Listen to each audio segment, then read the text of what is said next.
काशी पर फली रही है। पर कहते हैं कभी इस काशी में न शिव थे, न गंगा, न ये सब मंदिर थे, न शहर। यहाँ एक पावन वन था जिसे सुर, नर, मुनि सब कहते थे आनंद कानन। उस समय केवल कोई, शलभ, भील, भर, निषाद आदि मूल निवासी यहाँ के वनों में विचरण करते थे और नदियों झीलों पर तैरते। वरुणा किनारे बसी हरण के वृक्षों से घिरी बस्ती का नाम वाराणसी कहलाने लगा। उषा काल में इस बस्ती पर सूरज का ऐसा सुंदर प्रकाश पड़ता था कि इसका दूसरा नाम काशी यानी रोशनी का शहर काशी पड़ गया।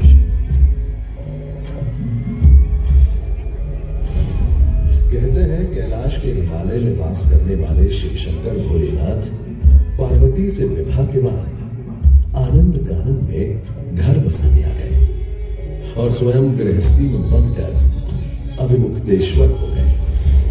उस समय श्री विष्णु जी यहाँ रहते थे और उन्होंने ही अपने चक्र से भूमि को खोदकर चक्र पुष्करणी कुंड का निर्माण किया था।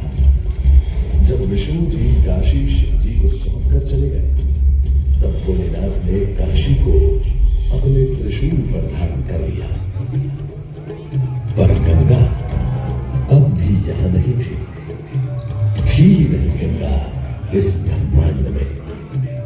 गंगा के जन्म की कहानी बड़ी अद्भुत है।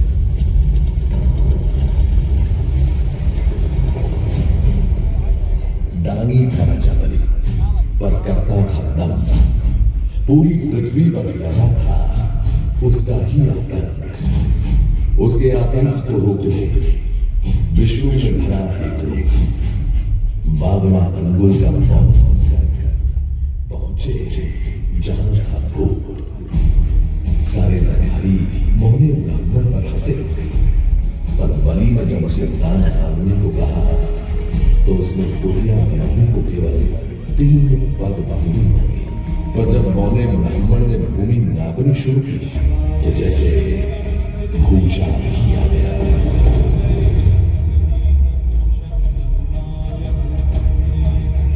वामन ने पहले पग में सारी धरती डाली और अगले कदम में स्वर्ग।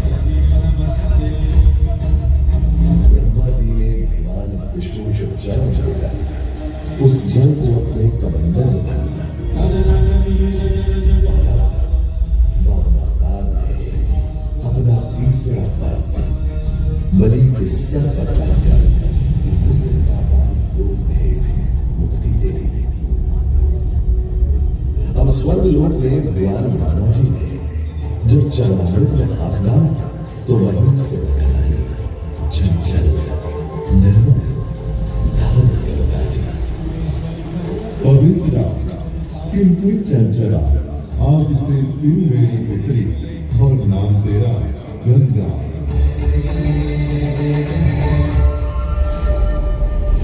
उधर कुछ समय बाद सतयुग में इक्ष्वाकु कुल के सूर्यवंशी राजा सगर ने सारे संसार को जीतने के लिए एक अश्वमेध यज्ञ का संकल्प किया। सुने सुने सुने सब सुने, या जिन्हें पूरी केवल अश्व जहां भी जाएगा वो भूमि राजा सगर की मानी जाएगी। यदि किसी ने इस अश्व को रोका या पकड़ा तो उसे सगर के 60,001 पुत्रों और उनकी लक्षाधिक सेना का सामना करना पड़ेगा। सुने सुने भूलोक में सगर का अश्व अजय पराजय करता जा रहा था और स्वर्गलोक में बढ़ती जा रही थी देवों में इंद्र की पूजा। डरकर वो अश्व को रोकने की युक्ति लगाने लगे और उसे छल से महर्षि कपिल के आश्रम में बांध दिया। सूचना मिलते ही सगर के 60,000 पुत्र घोड़े की तलाश में लग गए। जब घोड़े को खोजते खोजते वे वसुदेव कपिल के आश्रम में पहुंचे, वहां उन्होंने देखा कि कपिल मुनि आंखें बंद किए बैठे हैं और ठीक उनके पास यज्ञ का वह घोड़ा बंधा हुआ है। क्रोधित हो सभी पुत्र कपिल मुनि को घोड़े का चोर समझकर उन्हें अपशब्द कहने लगे। वाचाल कुमारों, यदि कपिल ऋषि ने खोली आंख तो तपस्वी योगाग्नि से जलकर तुम सब हो जाओगे राख। सूर्य के वंशजों को आग से डराता है मूर्ख। अगर तूने तुरंत आंख न खोली तो अभी तेरा गंभीर सर तेरे घर से अलग करता हूं, घोड़ा चोर।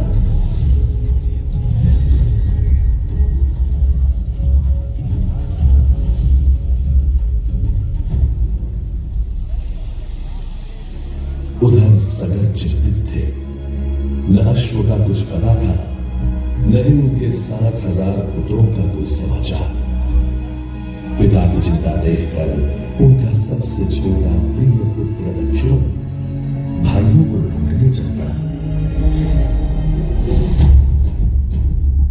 तुम्हारे भाई थे घमंडी, अविवेकी और अभिमानी।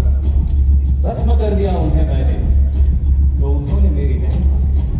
अपने भाइयों की ओर से मैं आपसे क्षमा मांगता हूं, किंतु आपको ही उन्हें वापस जीवन दान देना होगा। मृत्यु का इलाज कोई नहीं कर सकता, किंतु मेरे क्रोध की योगाग्नि से भस्म हुए लोगों का आसान नहीं होगा तर्पण। गंगा जल, केवल गंगा जल ही दे सकता है मुक्ति उन्हें जो भस्म हुए तुम्हारे परिजन। गंगा? गंगा किसका नाम है ऋषिवर?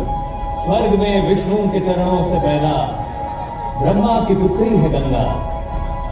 तुम ब्रह्मा जी को बनाओ और गंगा को अपने भाइयों के तर्पण के लिए पृथ्वी पर ले जा। अंशुमन को अपने भाइयों के तर्पण के लिए गंगा को लाने का बहुत मन था, किंतु किसी को राजधर्म भी तो निभाना और राज भी चलाना था। देखते देखते 7 पीढ़ियां गुजर गए। बस 7 पीढ़ियों के बाद समय आने पर राजकुमार भगीरथ ने राजा बनने से साफ मना कर दिया। क्षमा कीजिए, क्या यह आवश्यक है कि राजा का बेटा ही राजा बने? मैं पहले तपस्या करूं और फिर ब्रह्मा से गंगा को मांग कर पृथ्वी पर ले आऊंगा और फिर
शिखर पर साज धिमंग धिमंग धिम मृदंग बाज डम डम डम डम डम डम डम डम डम बाजे।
फ्रंट पे खड़ा हूँ।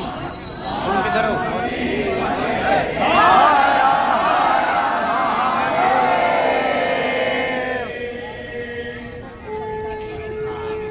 बस चार्ज नहीं कर। नमस्कार नमस्कार। नमस्ते अम्मा जी। वो तो डन हो गया जाना जी। आप तो करते কালকে এখানে ড্রোনটা ফ্লাই। ড্রোন বুক জি